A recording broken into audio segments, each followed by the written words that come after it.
Tony. Just Tony? Yeah. No label. No doctor, no need to call me doctor. I mean, it doesn't matter who I am. You're bringing in the neuroplasticity possibility. That we can retrain our mind. People who are suffering, yeah. From a scientific perspective, I get what it can do.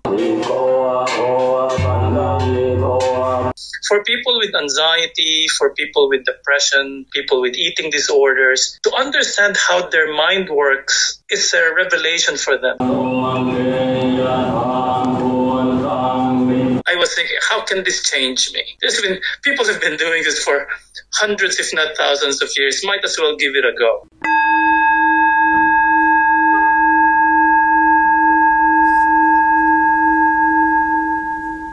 Welcome to Dhamma on the Sidewalk, insights, interviews, and practical tips on the teachings of the Buddha for people of all walks of life, attuning, exploring, integrating the teachings in everyday life. Simple Dhamma for daily life. I'm Asoka, hosting Dhamma Capsule for people like you.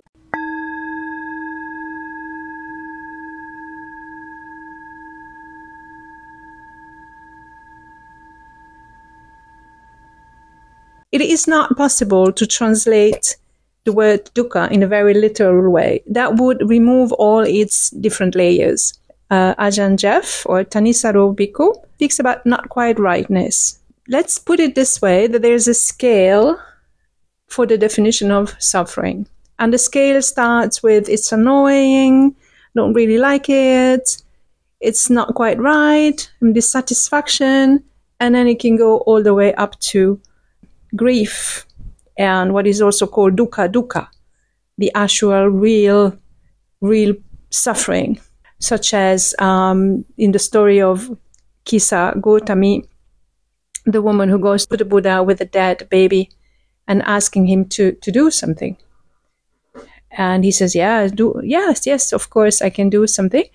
You go in each household of the village and you collect mustard seeds and bring them back to me. And she returns to him empty-handed. And he says, see, every household has experienced suffering or the death of a loved one or any complications. So that is to say that suffering can be seen with this kaleidoscope of difficult situations. And then when we really investigate our mind and our habitual tendencies, we can go to the bottom of it. And that's the main tenet of the Buddha's teaching. There is suffering and there's a way out of it. With approximately 84,000 and beyond teachings attributed to the Buddha, it is also said that the size of the Buddha Dhamma is more or less equivalent to 13 times the size of the Bible. These figures are an approximation and they are not really expressing the depth of insights and teachings. But the human mind likes to have some sort of quantitative benchmarks.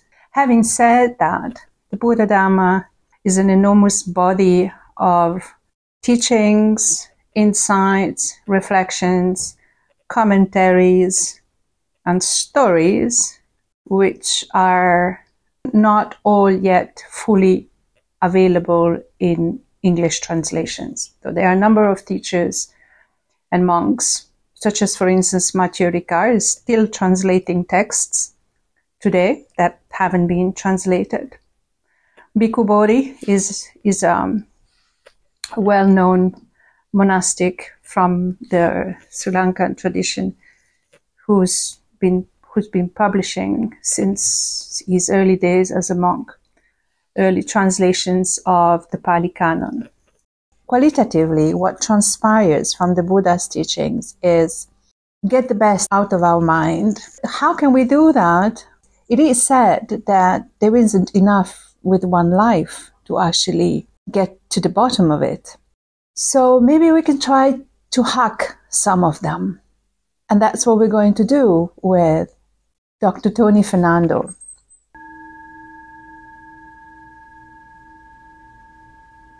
We'll call him Tony. He is a psychiatrist, a sleep specialist, and an academic. He has published in local and international research journals in sleep medicine and medical compassion.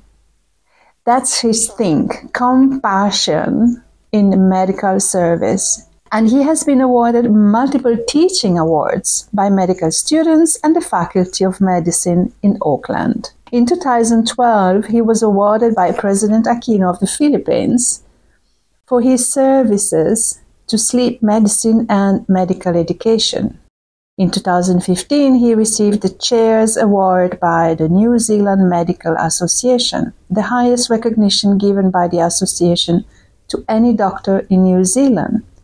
And that's for his work on doctors' well-being.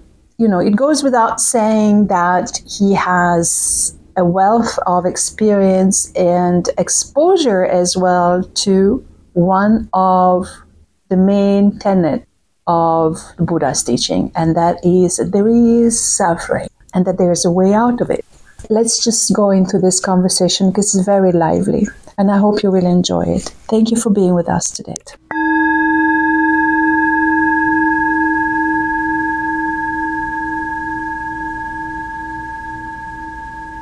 Tony, good morning. Good evening, actually. Good evening or good morning, doesn't matter. So it's nice to see you and to have you again. Thank you for your time, for being with us today. In a nutshell, you have several prominent labels attached to your name. Prominent psychiatrist, neuroscientist, you're a doctor. Yeah, so I'm a medical doctor and then did specialized in psychiatry and sleep medicine. Right. And then just finished my PhD in compassion in medicine. Can you speak a bit about how you came about this kind of compassionate? So I came from I wouldn't say we were very poor, but we were not well off growing up in Manila. We were exposed to a lot of excellent examples or role models of compassion. Mm. So in terms of my mom, incredibly compassionate woman, my siblings, especially my eldest sister, who even from the beginning, she was in high school, she was already doing a lot of charitable works. And this is within, the Catholic community. And then in school, it's common for us to make donations all the time because the Philippines is a disaster-prone area. So every time something happens, it's just normal for us to pool our resources, help people who are in need. And then at one point I was wanting to be a missionary, a Catholic missionary with Mother Teresa's group. So I also inquired. So I went to their place in Manila, and that was a shock for me because they were so poor. It scared me. Like, oh my goodness, this is extreme. And at one point I was studying to be a priest as well in the Benedictine tradition. But I think my understanding of compassion just grew exponentially after encountering the Dalai Lama's book called The Art of Happiness. Mm. So that was my initial foray into the Buddhist perspective on compassion, which was mind-blowing. And then it transformed my practice. So for me, it's not an intellectual thing. It made me a kinder, more understanding doctor. I think I already was a kind doctor, but of course, you can always improve. But I also became more understanding and kinder to myself, particularly people who are difficult. So the Buddhist lens on compassion just changed how I viewed compassion totally. From something like that was a commandment to actually understanding human nature. Right. That, I can be compassionate. A revolutionary idea for me was you can be compassionate even if you're not Christian. growing up from a very Christian perspective, in my narrowed, myopic lens, I thought that compassion is actually just a function of me being a Christian. That if I'm not Christian, there won't be compassion. But also remember, I came from a very narrow culture where everyone I knew were Christian. And my perspective then was people who were not Christians, they're hedonists, they're atheists, they're all going to hell. So I came from that a little, skewed perspective. Buddhism just exploded my understanding of compassion, that, it doesn't have to be religious-based. It's when you understand human nature, compassion will actually flow. You were already doctor at that time, right? Yes. So let me just put a few things together there. There's a book being published. Yeah? Yes. Life hacks from the Buddha. Several hacks. And 50 hacks, right? If I'm correct. Well, it's actually 51. There's 50. A bonus hack at the end. From the Dalai Lama. So the last hack, the bonus hack, actually was from the Dalai Lama on compassion. What is really nice in the book, besides being reader-friendly and very much open to all walks of life, you give example of your own life, how it applied to you first, with a sort of, as you said, a human nature, expressing as well the vulnerability. He said, I used to do these things. When it comes to compassion, there was something that you just, in relation to what you just said, is that, especially as being a doctor, right? So you are you really are at the forefront, or at least one of the forefront of societies where you can see people coming to you and having severe problem. And that exposure mixed with compassion and your interest and your aspiration to say, okay, well, I can start changing my own way, so I can start serving in a better way. And that took you into a ball rolling discovery of up to the point where you became you ordained temporarily, you became a monk temporarily in Burma. So could you please give us some snippets of the content of the book, because it's a very lively book, your own transformation and how it actually became a path for you to the point where you took the ordination. Yeah, so I'll talk about my experience, not from a theoretical perspective. So when I started to learn meditation, so I went to a local Buddhist center, which is what used to be called the Western Buddhist Order. So it's not monastic.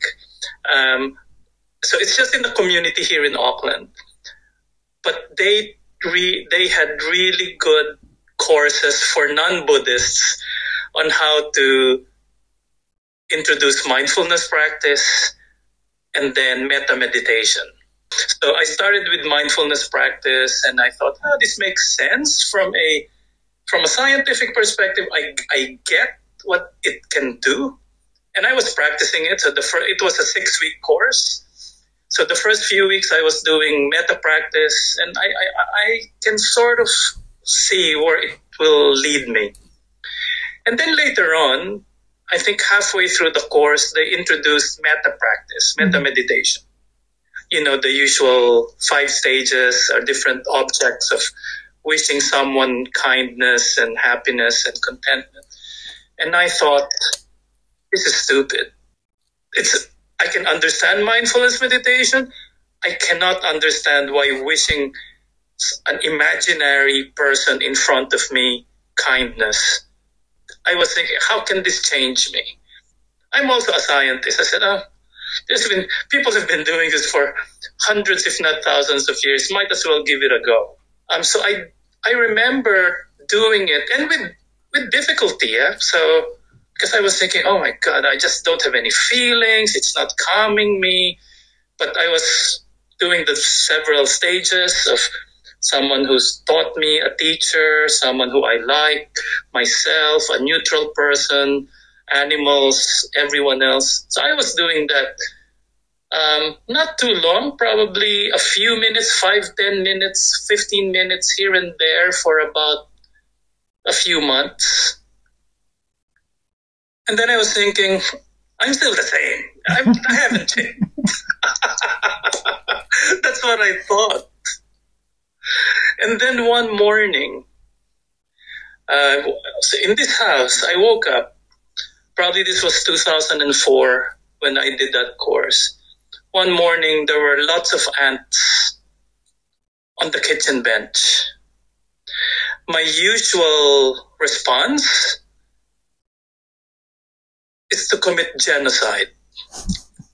I obliterate them with glee, as in with glee. Yeah, boom, I'll kill. It's not like I'll kill them, no, just with fervor. And this morning, one morning, I just looked at them. and then, sorry, I'm feeling a little tearful. I said, I can't do this. I cannot do this.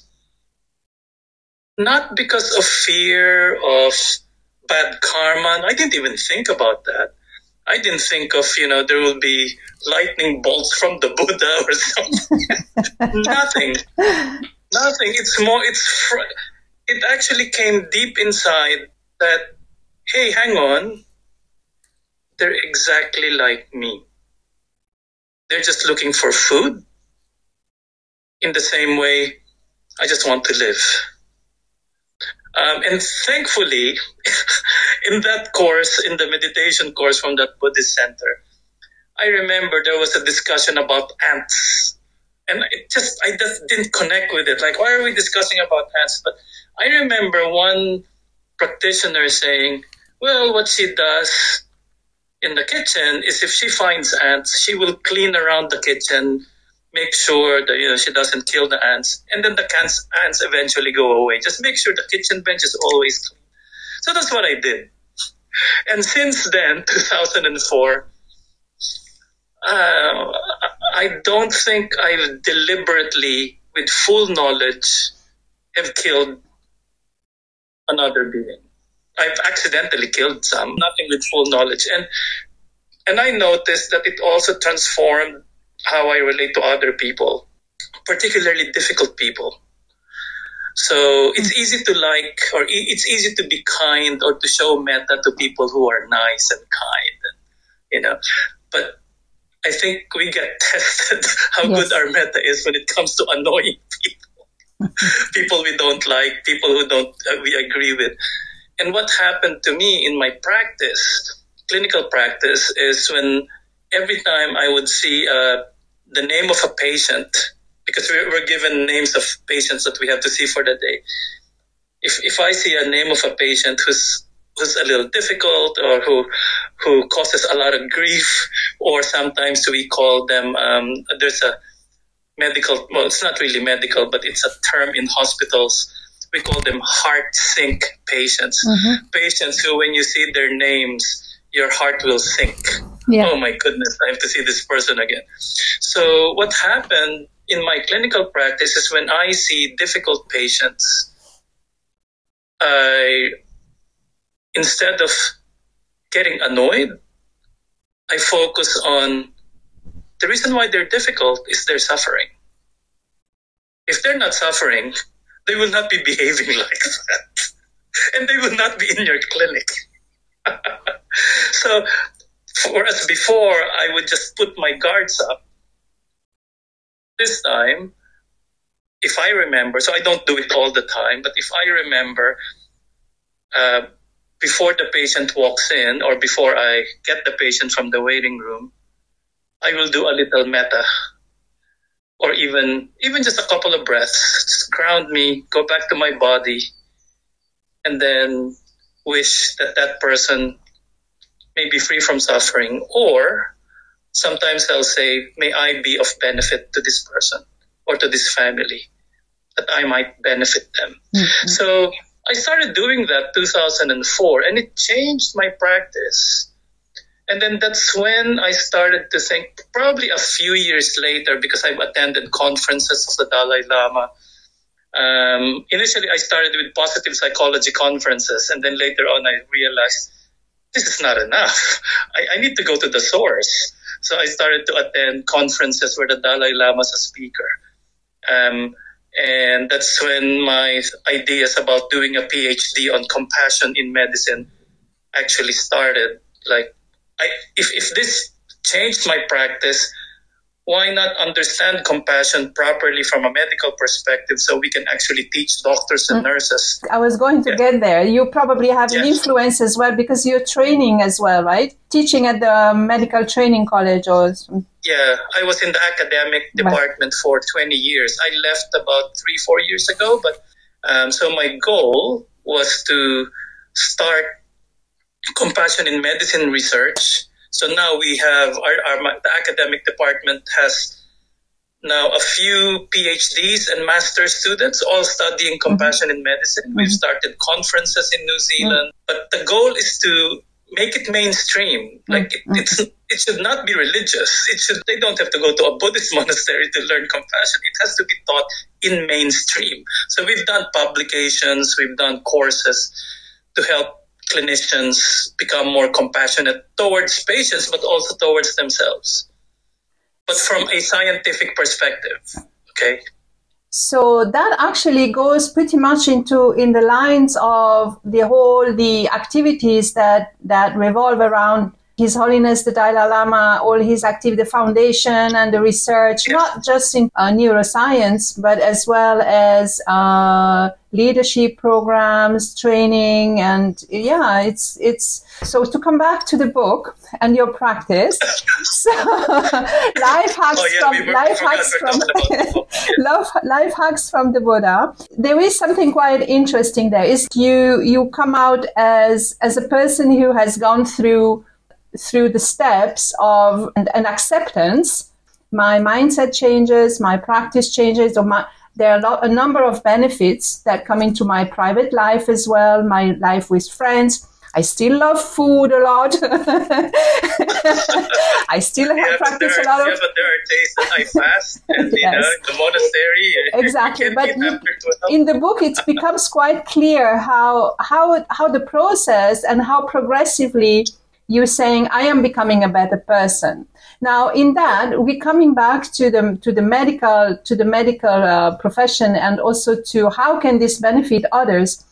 There is a point really would like you to elaborate on, and it's a very critical one, is that the practice of mindfulness, we know it's good for the mind, and we know it's good for stress, for stress. Also, it can save your life, right? Because you become more aware of what's going on around you as well. Now, the practice of mindfulness can have a shadow side, and you mentioned this in the book, because it gives such a sharp, hopefully clear-cut vision and calmness. It can also turn you, if you have harmful intentions, it can turn you into a perfect sniper. So what you're suggesting, and which I really appreciate in the book, is to say, okay, then there has to be something that comes with it. There has to be connection with what is called paramitas, let's say qualities to be developed. And the first one in all the tradition is generosity. Yeah. And you're giving a number of examples, and including exercises on how to start practicing for ourselves. Mindfulness, generosity, kindness, and other practices. So, can you please give us some examples, or some of your own lively examples that are actually reported in the book as well?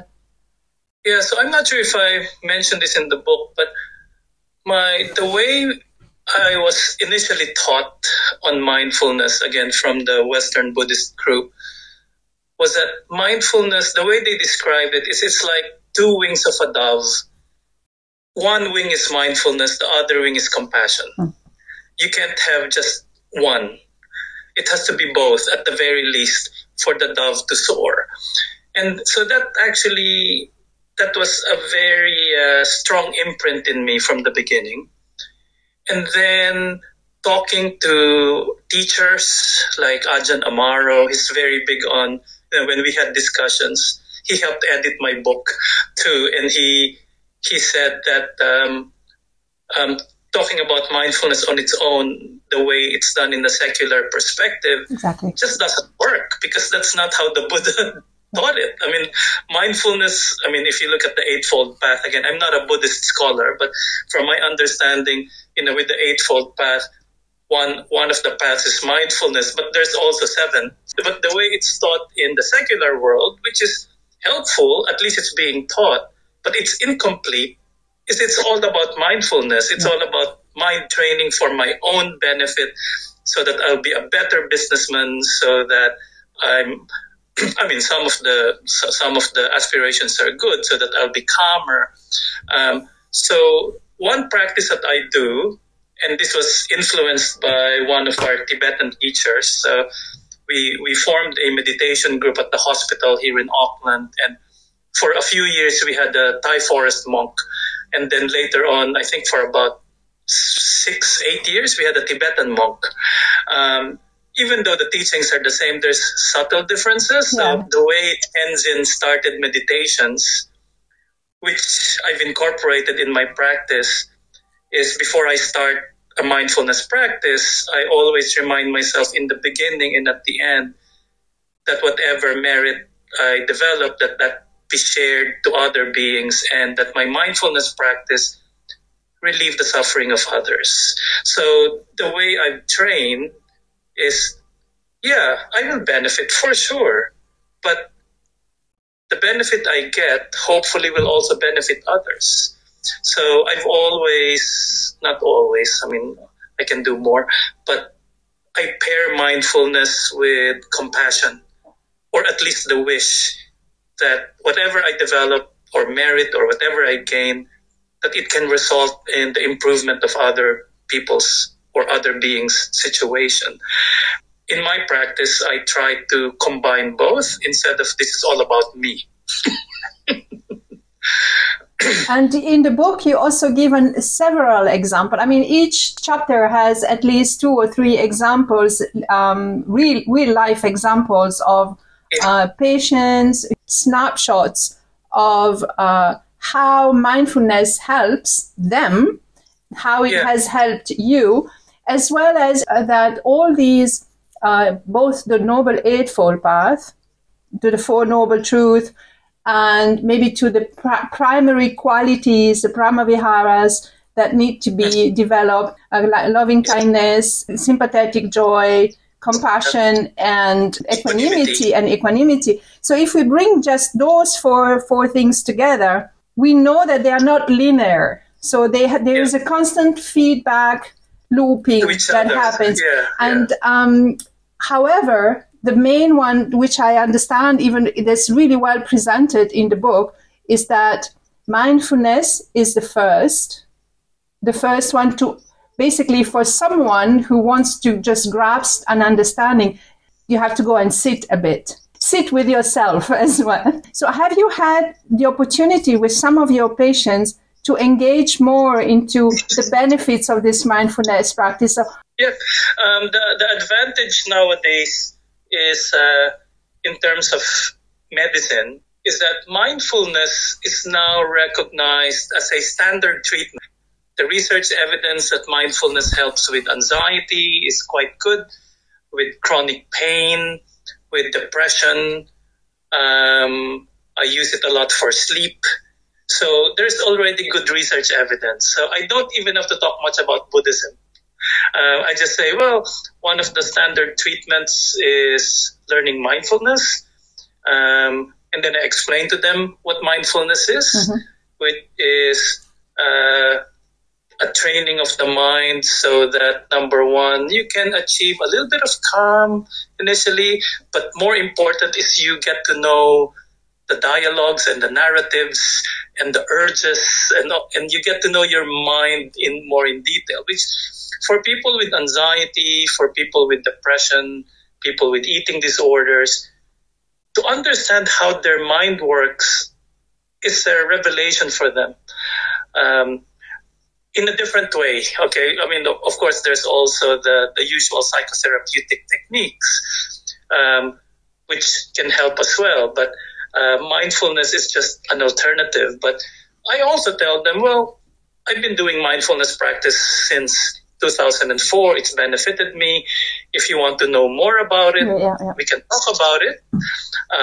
And most of the time they'll say, I want to hear more about it. Okay, I've had 2 patients, I can count 2 in 20 years, who said, oh, mindfulness, isn't that Eastern and Buddhist? I said, well, that's where it came from. The Buddha was a teacher of mindfulness. No, I cannot learn that because my preacher or my pastor will not allow me to. So only 2 out of hundreds, if not more than 100. Mm-hmm. Yeah, people are open. And then you can sense some patients actually want to learn more. And then that's when I tell them, well, you can learn it from, I give them all the resources. So there will be apps. A lot of them are secular apps like Headspace, 10% Happier.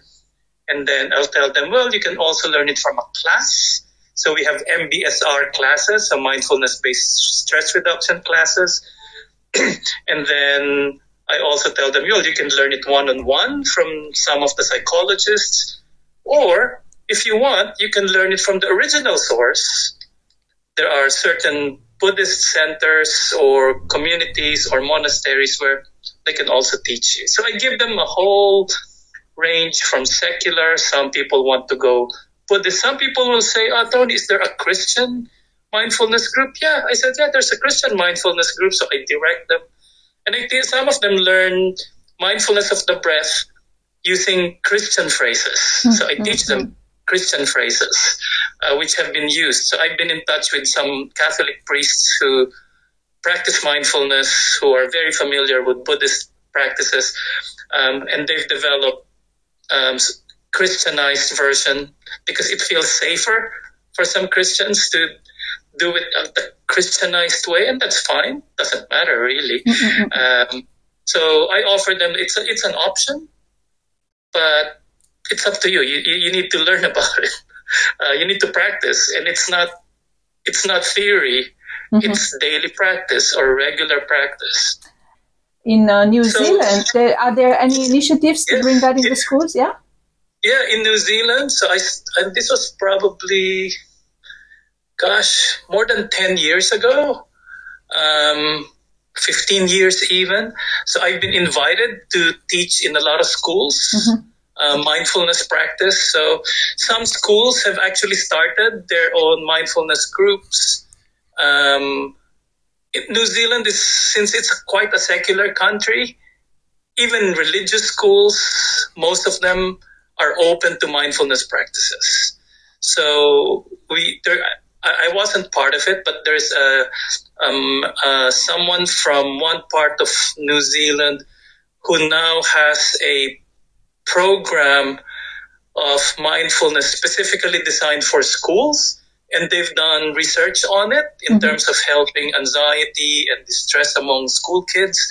So it's very, people are very open to it. I think it's really helpful, but sometimes the way I describe it to people is mindfulness is like a Ferrari. Okay? You can use the Ferrari to go to the shop across the street. That's what a lot of people do nowadays. They learn mindfulness, but they just use it as a Band-Aid. Oh, I'm feeling anxious. I'll do some mindfulness. I think that's wonderful, but that's just like going to the dairy. Your Ferrari can bring you other places, and which is not taught. A lot of the secularized version. Because for me, the practice of ethics is crucial in our practice. Exactly. And the reason why I can practice ethics is because I'm mindful of speech, mindful of harmful thoughts, mindful of urges. if I don't practice mindfulness, I think I'll have problems becoming ethical. But no one talks about that. Yes. So for me, part of the reason why I also wrote the book was to say that it's not all about mindfulness. Mindfulness is crucial, but there's so much that the Buddha gave to us. Yeah, it's only 1%, not even 1%. Yeah.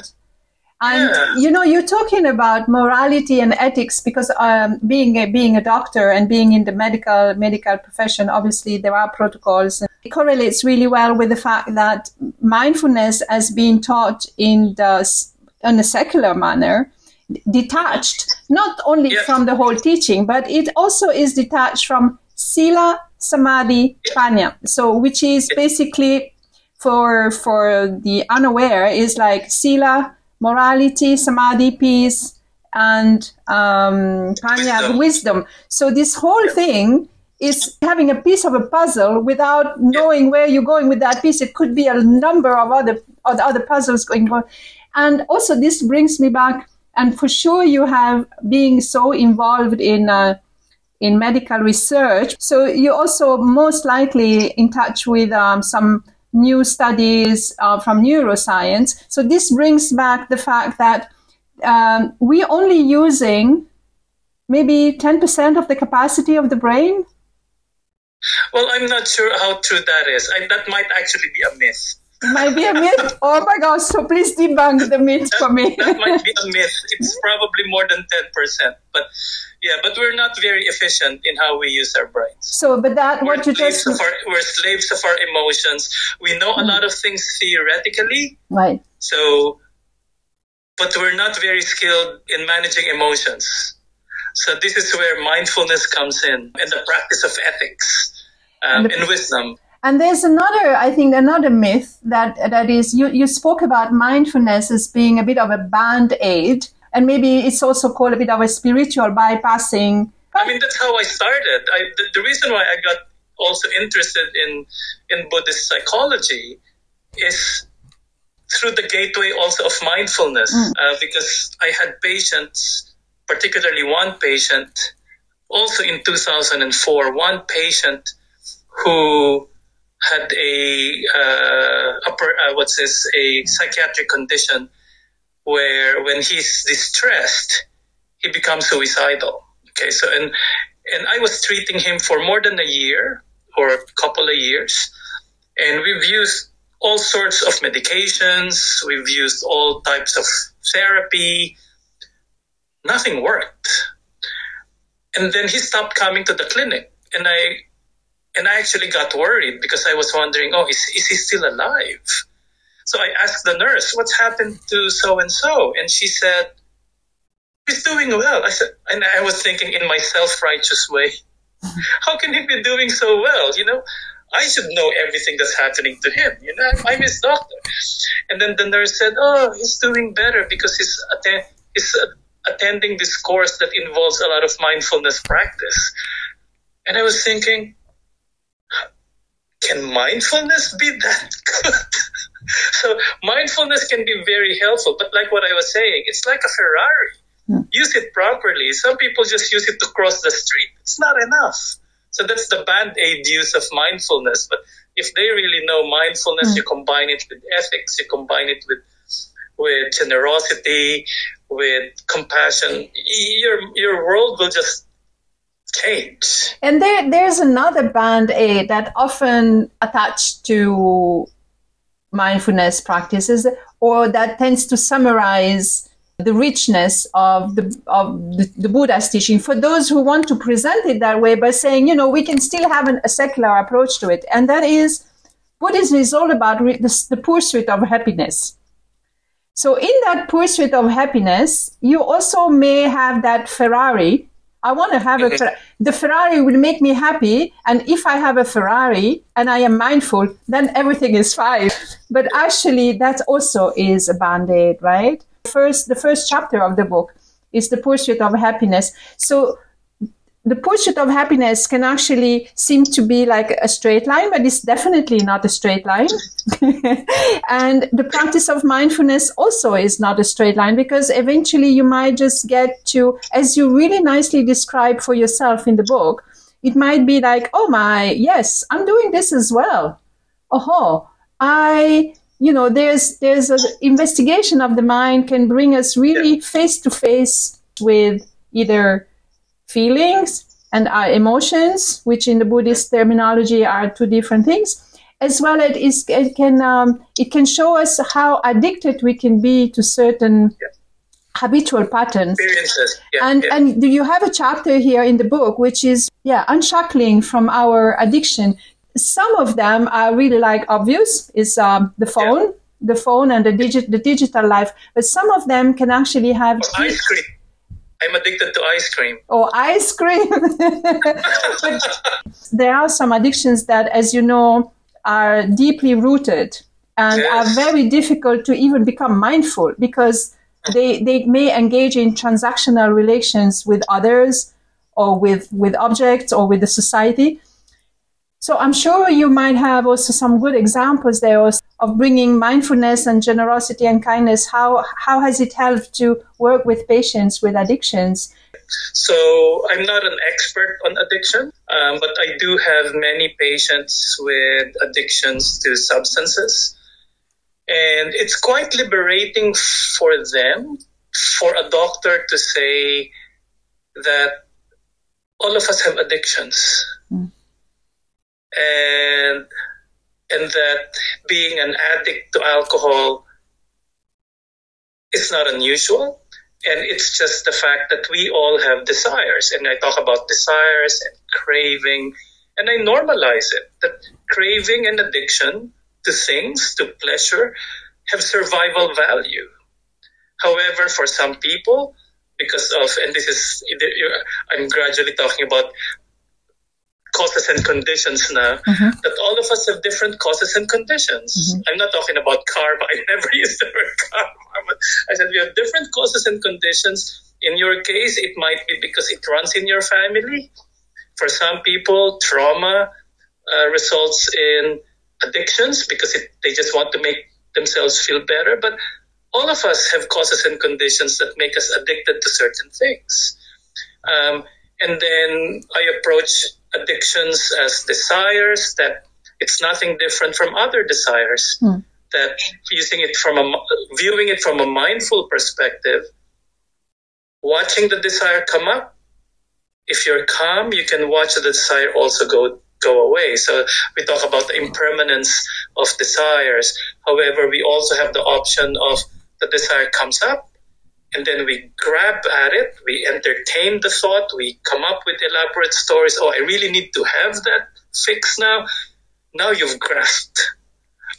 So mindfulness is very helpful in learning to notice the desires, normalize it, and we have a choice. Do we grab, push away, or just accept, well, it's just one of many desires? And then I'm not a specialist. I have to qualify. I'm not a specialist on substance treatment or addictions. However, I refer them to different programs, and some programs actually use Buddhist concepts of, in a way, vipassana practice of watching desires come up and go away. There's a local group here called the Buddhist Recovery Network. So there are a lot of folks who have issues with substances and addictions who actually use mindfulness, a lot of compassion to themselves, incorporating concepts of impermanence, of experiences. And I have patients who prefer that over traditional substance treatments like Alcoholics Anonymous or other 12-step programs. So the understanding of the mind, at least from a Buddhist psychological perspective, for me has been liberating, because a lot of it is normalization. All of us have the same brain that evolved to help us survive, but because of its desire to survive, it has habits that can help us survive, but also can cause us a lot of problems. So, but one of the best ways to get to know it is actually through mindfulness. It's not someone telling you this, and this. It's, oh, It's happening again. I have the option. Do I remain calm? Just watch it, be with my body, or do I create elaborate stories? Oh, I really need to have that fix. You're now grasping. Or, oh, I hate it. I don't like that part of me. Push it away. Now you're pushing away, which is also a form of grasping.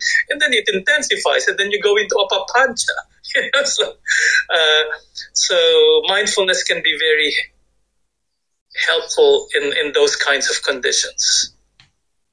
Yes. Has it occurred that amongst all the patients that you have seen or people you've met, that eventually someone comes back to you and says, I would like to go and check a Buddhist monastery and see how mindfulness is taught there? Yep. Yeah? Yep. There's a few who, and some have become regulars in certain places. In fact, because I'm friendly with different Buddhist groups here, I'll be I visited another center. I won't mention which one. Mm-hmm. I visited another center just because it was their anniversary. And then, lo and behold, I saw someone who was a former patient, who's a regular practitioner. So it's not unusual. In fact, I remember, not a patient, but because I give talks to a lot of the doctors and nurses and people in health. And I've had a few doctors actually approach me when they heard about the concept of temporary ordination, mm-hmm. Who pursued it themselves. And they say, oh, Tony, I didn't know that's possible. I said, yeah, depending on the tradition, it's possible. Some of them just dived into it. So which is quite, it makes me feel meaningful when things like that happen. But a lot of patients often say that some of the tips I told them about how crazy we all are actually very helpful. And a lot of them talk about mindfulness, gratitude, compassion as being very helpful. I use compassion a lot when people talk about conflicts in the home or in relationships, because people can become very defensive. This is me, this is what they're doing. But when we go back to the whole basis of compassion is that all of us are the same. All of us are suffering. All of us want the same things. Let's start from that point instead of focusing on the differences. Can be quite helpful and revolutionary as well, because a lot of people view their enemy as just totally evil, which is, well, I'm not a believer of that. I think even people who we think are totally evil have some good traits in them. But anyway, sorry, I'm talking too much now. No. That's these are topics that we can go on and on. What is really what I'm picking up as well, and it's also the last chapter of your book.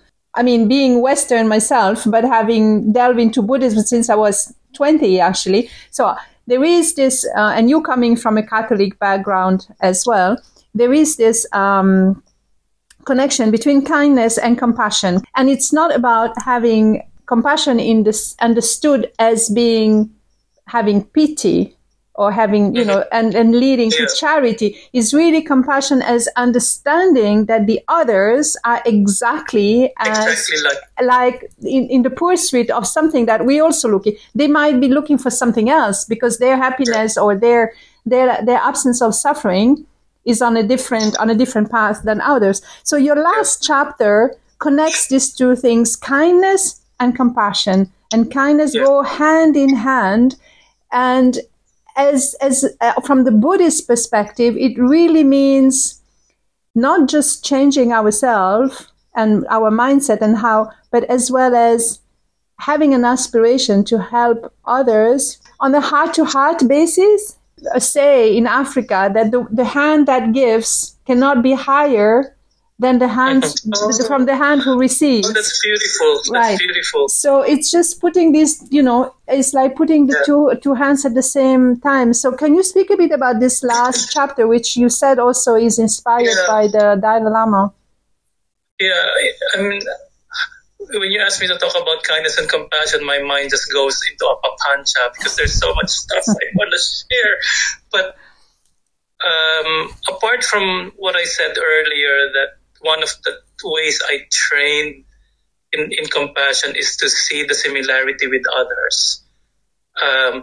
There was one monk, Lama Zopa. You might have heard of Lama Zopa. Lama Zopa Rinpoche, yeah.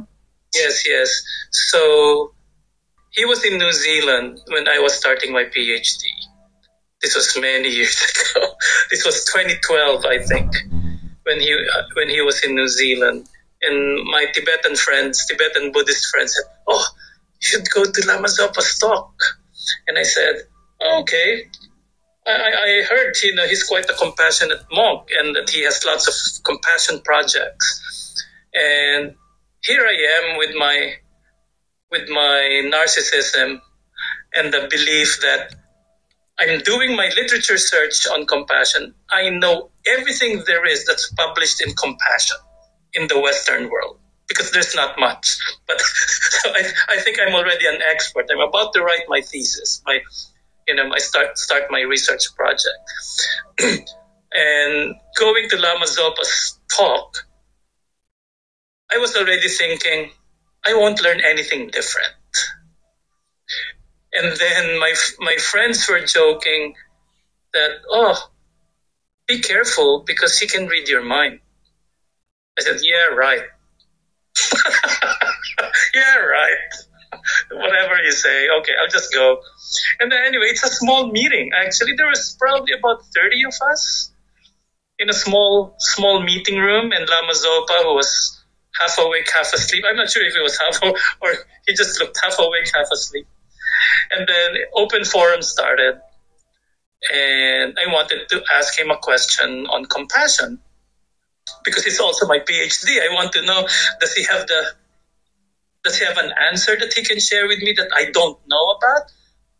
And part of me was thinking, of course I know a lot about Tibetan Buddhism and compassion. I've read the stuff from Dalai Lama. He won't add anything new. That's already what I was thinking. So I raised my hand, I stood up, and I said something like, "Lama, how can we be more compassionate?" I'm not sure if I talked about my PhD. I don't even remember now. But essentially, the question of my PhD is, how can we teach doctors to become more compassionate? But I just generalized my question to him. So I asked, how can we be more compassionate? And then he just looked at me. And there was this pause, like a long pause, just looking at me. And then he said 2 words. No, KNOW, no suffering. And he elaborated on it later. I forgot the elaboration, but those 2 words just stuck. That if I really reflect on my own suffering, and I've had lots, of course, I don't want to burden people with my suffering. I've had all sorts of suffering experiences, and also my patients' suffering. If I really understand suffering and how shitty our lives can be and our experiences can be, and it's not just me, it happens to everyone. If I really understand that deeply, that it's part of human condition, then compassion will flow. So it actually comes from an understanding that, it's more than just we're all the same, but all of us actually experience dukkha in different levels. And if we see our dukkha and others' dukkha, compassion will just naturally flow. There's no need to train. You no need to read all exotic teachings. If we just focus on suffering, that it happens to all of us, it will flow. In fact, so that was in 2012, right? I forgot that. I've actually forgot that incident. Once in a while, I think I remember it, but I didn't think too much about it until the defense of my PhD. So this was 2021, I think. I'm forgetting now. 2021, 2022 or something. 2021, I think, is when I defended my PhD. And after, the long discussion with the examiner about my PhDs from Australia. He asked at the end, Tony, you know so much about compassion, so from the scientific perspective, from the brain perspective, blah, blah, blah, how we can teach it to doctors. What's your last words on compassion? And guess what happened? Lama Zopa's face, and boom! And then I said,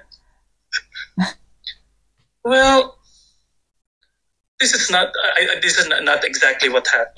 I can't remember their word exchange of words, but I essentially said that, I met this monk, and then he summarized it into 2 words, that we can be more compassionate if we know suffering, and that we see it. And we will know it if actually we're more mindful. So it's all linked. If we're more mindful with training, when our minds are calmer, we become more sensitive to little things. Oh, what's happening to other people? We see people's difficulties. We're more sensitive. And then if we're more sensitive and we're less focused on the self, that's another topic, less focused on our addiction to ideas, we're more open to them, then compassion flows. So it's all connected. A lot of the teachings of the Buddha, they're all connected. The preoccupation on the self, our addictions, kindness, compassion, it's all linked. And that mindfulness is important, but it's not all about mindfulness. Yeah, and the important point there as well is that it starts with the self. And from the more we know about the self, the more we understand there is no need to have any attachment to this self, and then you see this compassion for the self becomes compassion for others. And you realize how much compassion for others before was connected to this maybe hand being higher to the one who receives and other things. Yeah. This conversation could go on a lot because it's one of my. We can go on if you want. It's one of my favorite topics. Not only the Dhamma, but as well as neuroscience. Anyway, but I want to come back to the book a bit because the book is actually reader friendly. And it's also open to people of all walks of life. It doesn't have any denomination, although you mentioned a few here and there that you've been ordained. I mean, you acknowledge you're being ordained, but also you step in and step out, I would say, of the secular and the non-secular. So it's quite interesting as well. I also mentioned how authentically you come out as being, hey, I'm just part of this being crazy as well. But I just want you to be aware that, there is a way to make this mindfulness useful for ourselves in our narrow range of action. And you have a range of action which is obviously more important. So the book is spread out with a number of practical exercises and for people to actually start mindful. And I'd like you to give us now some tips how to start. You mentioned mindfulness of the breath, but you also mentioned walking meditation. We don't have to be seated down to do mindful. And I'd like you to elaborate a bit on that. The book is very good at that. It really is a good mix of your own personal experience, your medical practice, and practical exercises, because eventually people will get something to take home, and not just to take home, but to actually start doing for themselves. Even people who are calling themselves Buddhists, and it's a good fresher to come. Happy to hear that. come back to the breath. Come back to putting one foot in front of the other. Come back. Yeah. Have you forgotten the papancha? How the papancha and papancha being mental proliferation. So, can you give us some practical example? Yeah. Speak a bit about this, because you have such a rich exposure to that. So, I would credit Thich Nhat Hanh for making my initial practice of mindfulness fun. So like what I was saying, I initially learned mindfulness from the local Buddhist center, but it was my readings of Thich Nhat Hanh which just expanded it. So he wrote the book, Miracle of Mindfulness, but another practical one is Peace in Every Step. So the way he talked about mindfulness, which I still practice a lot, is that you can be mindful in all our daily activities. And you already know this from what the Buddha said, in all postures. So one mindfulness practice I do regularly, if I remember, would be dishwashing meditation, which is being mindful in dishwashing. And that is, you start with a half smile instead of, oh goodness, I'm doing dishes again. But you see it as an opportunity to be present.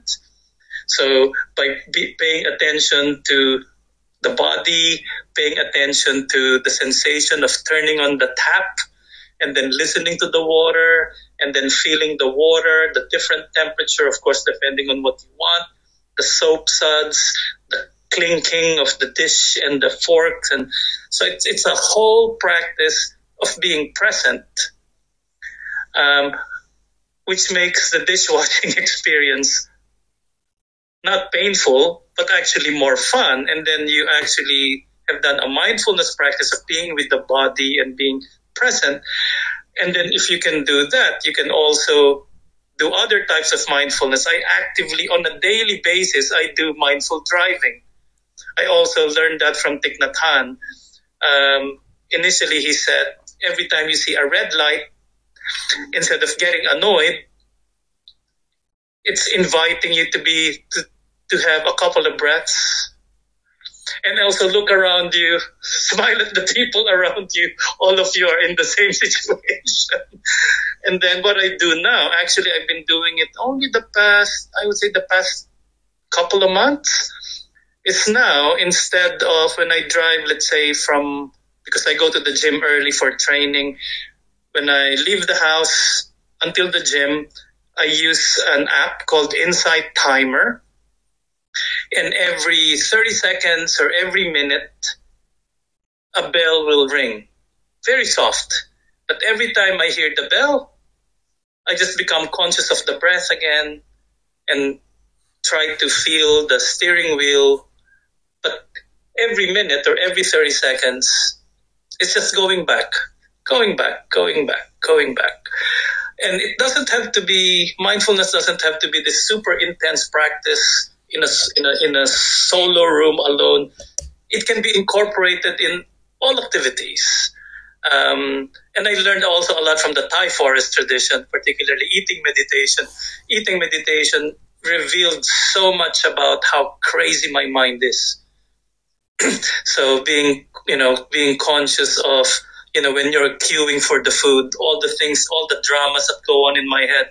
Oh, it's the last piece of cake. I really want that cake. And then I become conscious. Oh, you're grasping. So you can use it in a lot of situations, and mindfulness will just reveal all the craziness that goes on in my mind. But I like incorporating it in different activities. You mentioned some applications that are available for download, and in the book you also mention Headspace and others. Yes. You also mention the shadow side of using too many apps. Yes. Can you say something about that? Yeah. I think it depends, of course, on the app, but most apps that are paid apps are designed to specifically hook the user so that they use the app more, and also so that they can pay more. So they're in-app purchases.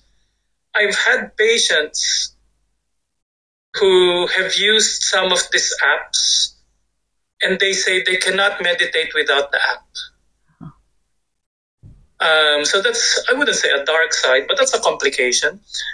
So that's where I tell them, okay, so probably what we can do is you use the app every other day, And then on the non-app days, you try to do it yourself. And if you want, we can go through basic instructions again, so you don't need to use the app.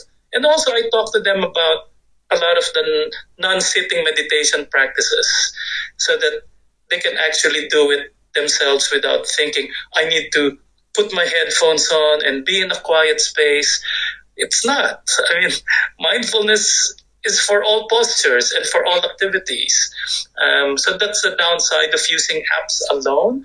And when you look at these apps, most of them want you to just use them constantly.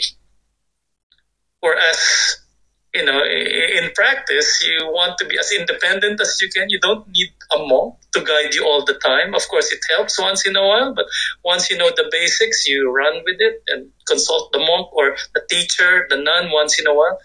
But yeah, the problem I've seen is a dependency on the apps. So some people are so phone dependent now that they cannot do anything without the phone, which is a recipe for what I call mindlessness.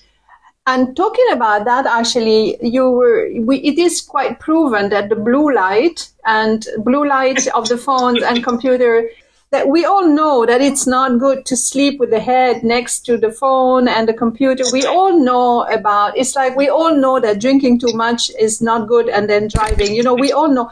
So there's a biochemistry there that works, that still we're doing it. However, it has now come to quite clear that sleep disruption has become another, between brackets, pandemic. I mean, sleep disruption is very pervading. So how can we go about this? What can you say about that? And what's your practice of sleep therapist, as a sleep therapist?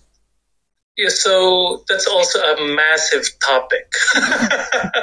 But let's talk about what you were just talking about. So using devices, particularly phones, tablets, laptops, while you're in bed or before sleep, has been linked to poorer quality sleep.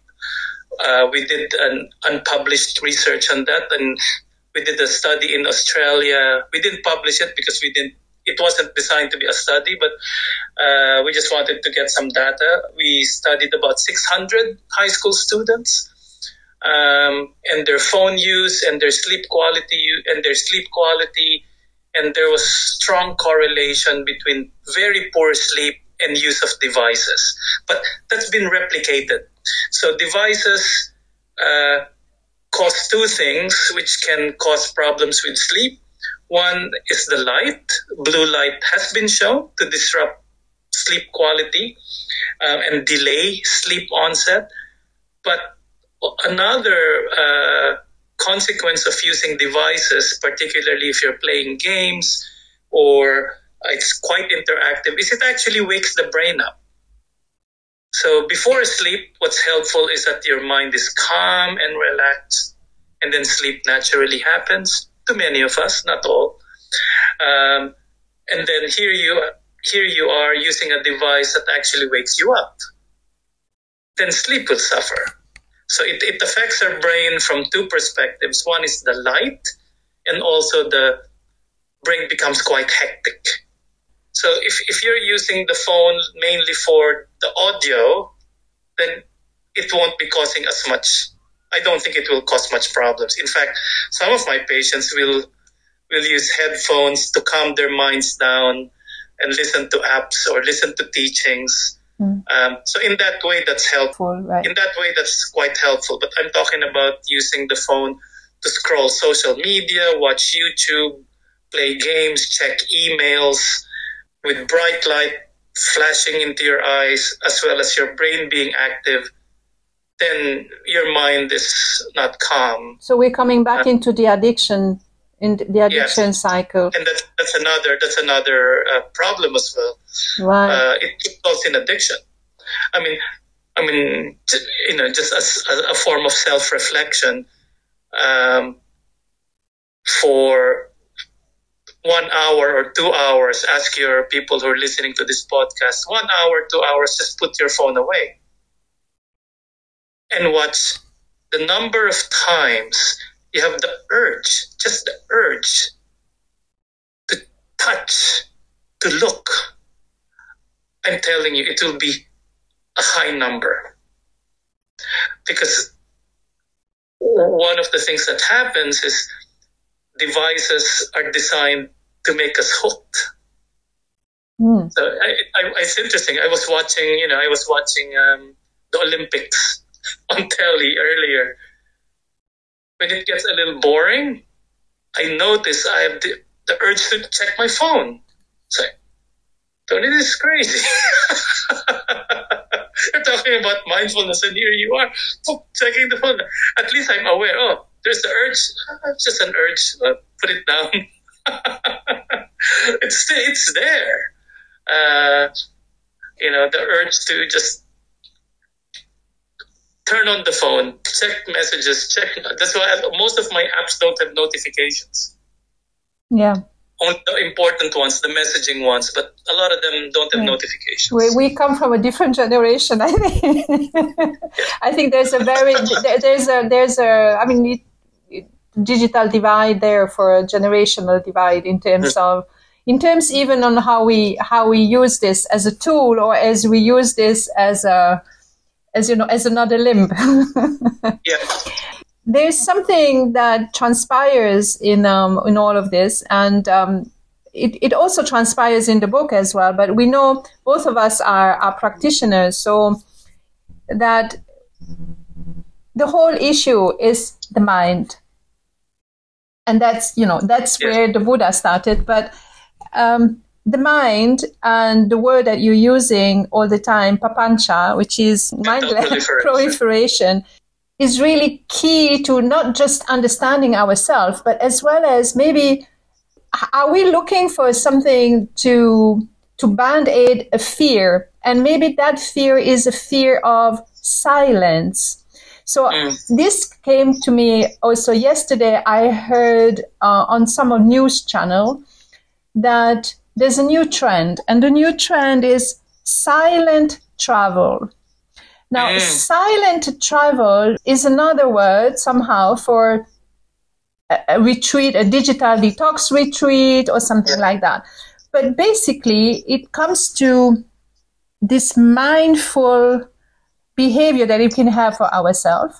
Are we actually, as humans, have we become scared of the silence where actually everything is calming and peaceful? And as you know, Ajahn Sumedho main teaching is, from the Thai forest tradition, is the sound of silence. Yeah, I use that, The sound of silence is, how can you not grasp, but how can you identify and check mindfully the silence in between two thoughts? I was wondering whether you have something to say about the sound of silence and the mindfulness, and actually there is so much that can happen in that sound of silence. Are we scared of that? Is there a fear of that, to go into that silence, that we need to check the phone and we need to be doing instead of being? Yeah.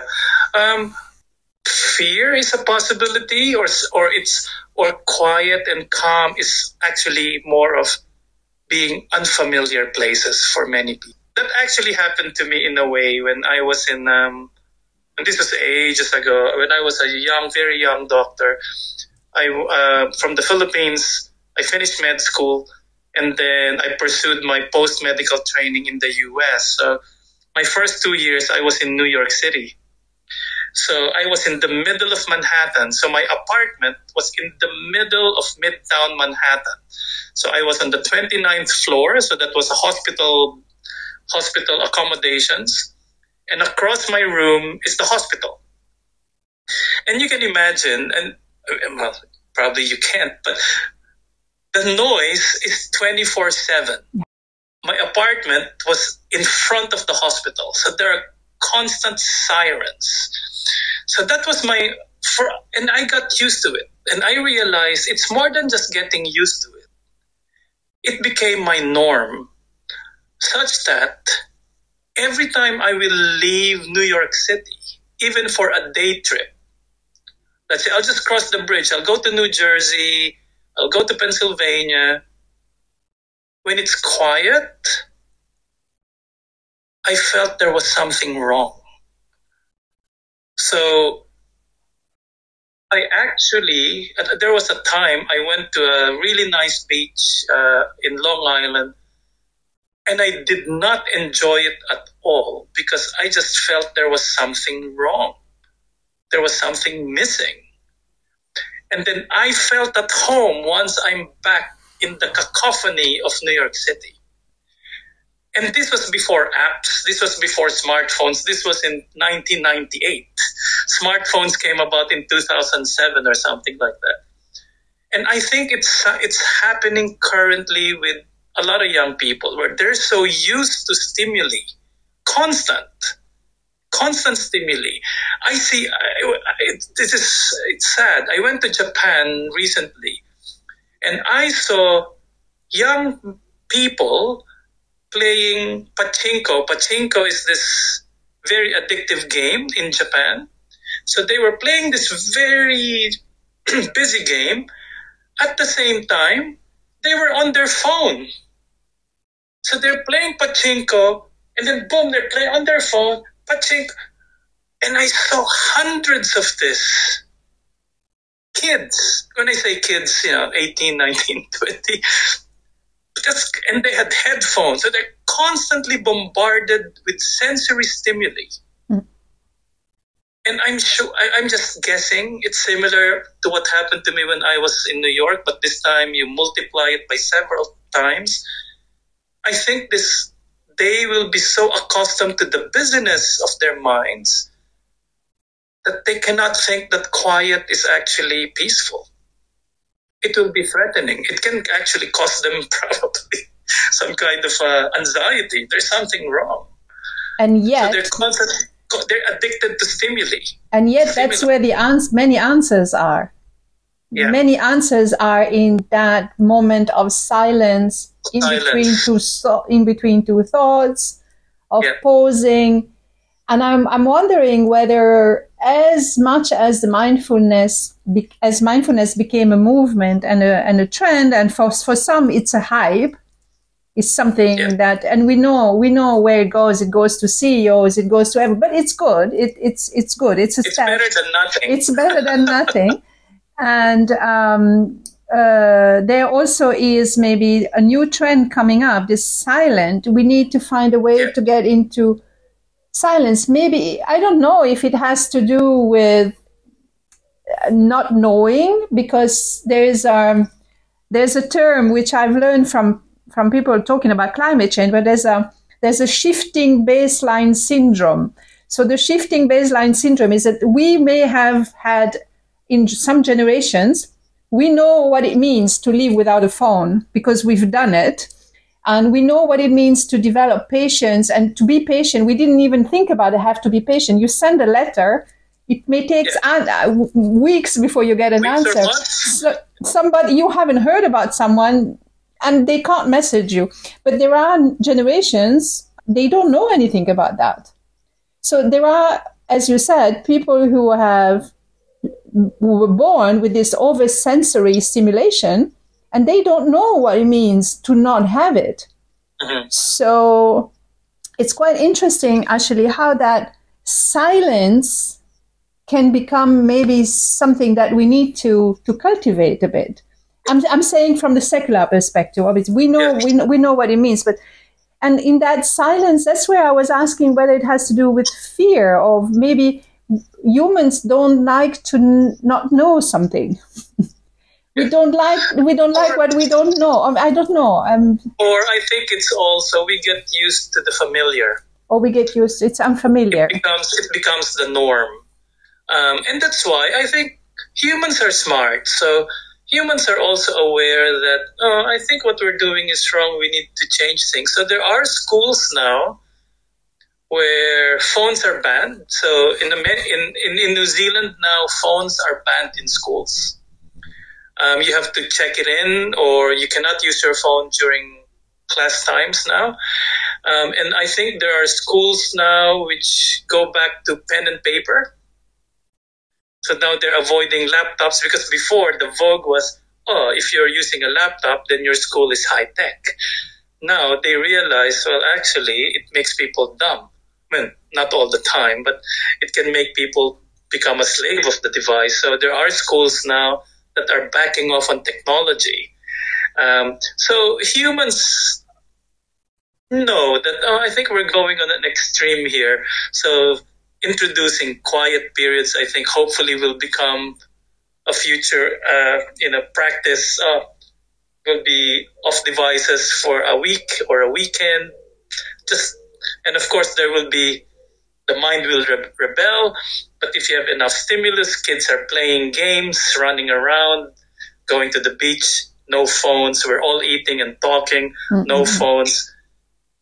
I think they will realize, there's a different way of existing. Yeah, and I think it's might be something for a new generation. I personally practice this now, to put the phone away at a certain time. The digital discipline means after it's 12 hours. Wow.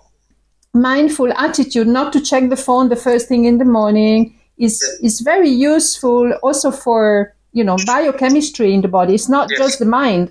It's the cortisol level and all sorts of other things. So there is a lot that the Buddha identified not just for hacking our mind, but actually for improving it. And so before I bring it to a close and give you the last comment, while you were talking about the dishwashing, mindful practice, mindful. I think I thought about something quite interesting and related to waste disposal, and how, maybe if for some people it might be doing the dishes that is not fun. For others, it might be, the rubbish, because it doesn't. Yeah. And as you know, also in monasteries, it's a big part of that. So it's something that it smells bad. It's all about the things that we don't want. But it has a good aspect in terms of the environment.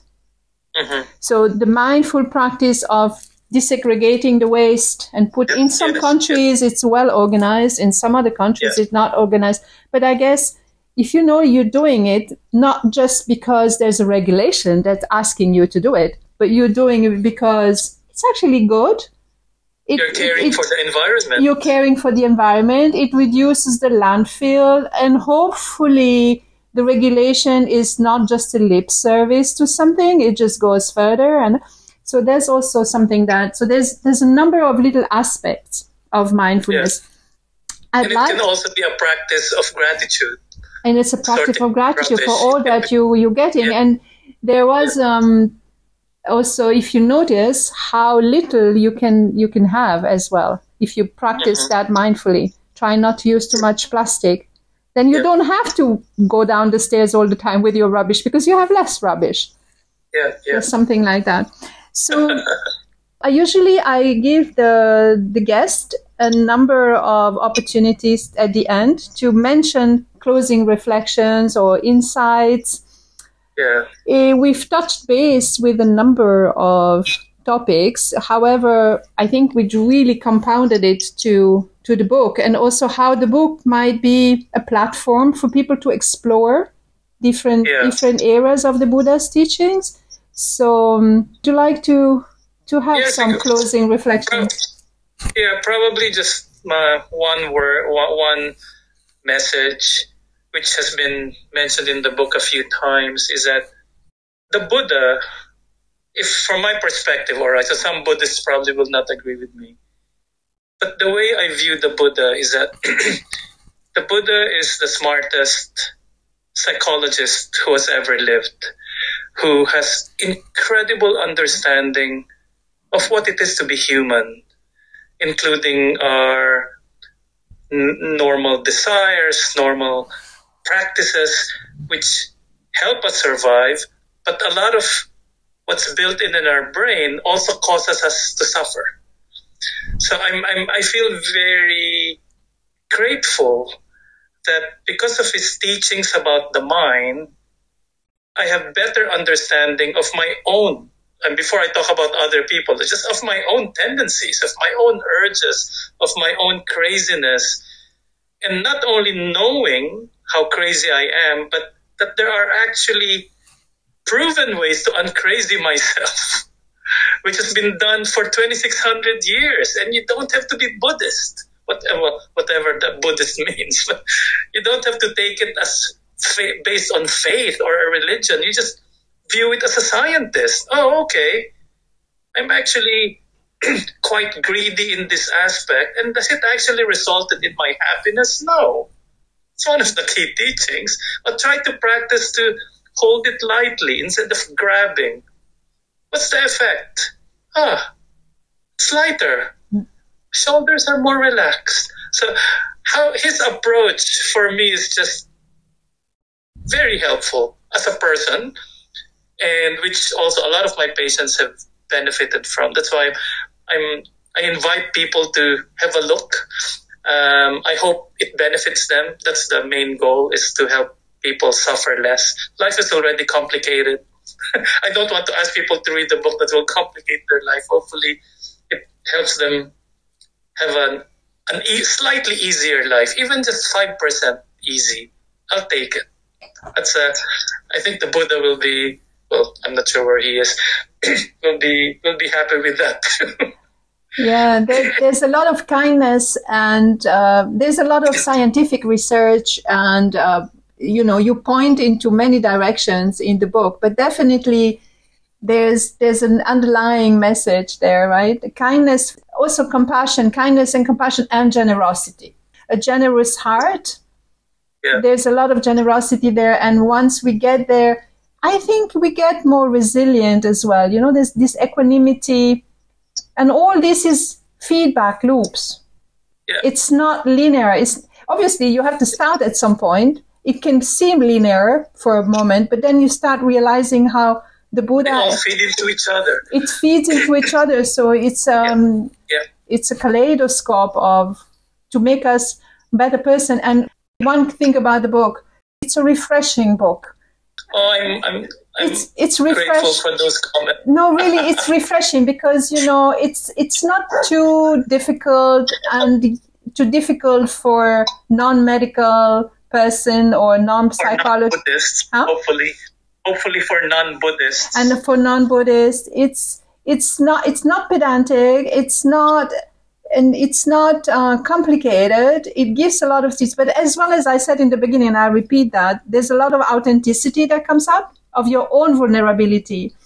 And that, in general, that's a quality of a teacher. It's a quality of a person who is open to change. And that is a very good quality. I'm the first person who needs to look at it before I can give it to others. So thank you so much for publishing it. I'm actually saying at the end, I thank HarperCollins for trusting me to do something like this. There's a whole story as to why we ended up with this book. In fact, they said initially, I think they attended some of my lectures and they said, Tony, you should write a book. And then I said, I need to finish my PhD. And then when I finished my PhD, they came back and they said, you should write a book on sleep. I said, can I write something else? Can I write something that's really close to my heart? And they said, what's that? I said, life tips from the Buddha. And they were, okay. But they're open. So they asked me to write a short 1,000-word trial piece. And they liked it. And that's where it all started. So I'm very grateful for them to trusting me to write something like this, because they're doing a lot of they've done so much work as well, helping me with editing and everything. I've had 4 rounds of editing. It's more intense than the PhD. And it's really a book that doesn't have that. If I was a bookkeeper or if I was, in a library or something, I said, where do I put this book? Do I put it under religion, or do I put it in self-empowerment, or do I do it under do-it-yourself, or do I put it into philosophy, or do I put it in psychology? Where would I put it? It would fit a bit everywhere. So it fits everywhere, and it's really very light. So again, it's good. It's good. Thank you for publishing. Thank you very much. Thank you very much for inviting me to the podcast. Really. And I hope we might have another conversation another day. Oh, thank you so anytime. much. Thank you so much for that.